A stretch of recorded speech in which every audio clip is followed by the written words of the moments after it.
ఇవాళ అన్ని విషయాలు కూడా అర్థమైతా ఉన్నాయి. ముఖ్యంగా యువత విద్యార్థులు కూడా బాగా ఆలోచించండి.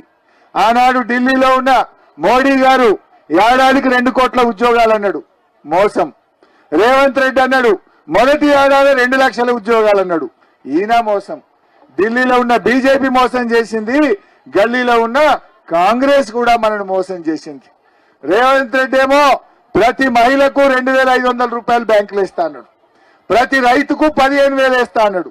మోడీ గారు ఏమన్నారు ఢిల్లీలో, ప్రతి అకౌంట్ లో 15 లక్షలు వేస్తా అన్నాడు. విదేశాల్లో నల్లధనం తెస్తాం 15 లక్షలు వేస్తామన్న మోడీ వేయలేదు, 15,000 వేస్తామన్న రేవంత్ రెడ్డి కూడా వేయలేదు. అంటే వీళ్ళందరూ కూడా మాటలు చెప్తారు. ఏ మాట ఇవ్వకపోయినా పేదింటి ఆడపిల్లకు 1,00,000 రూపాయలు ఇచ్చిండు కేసీఆర్. ఎన్నికల్లో ఓట్ల కోసం చెప్పకపోయినా ప్రతి ఎకరానికి 10,000 రూపాయల రైతు బంధు ఇచ్చిండు కేసీఆర్. ఇవన్నీ కూడా మనం ఆలోచించాలి.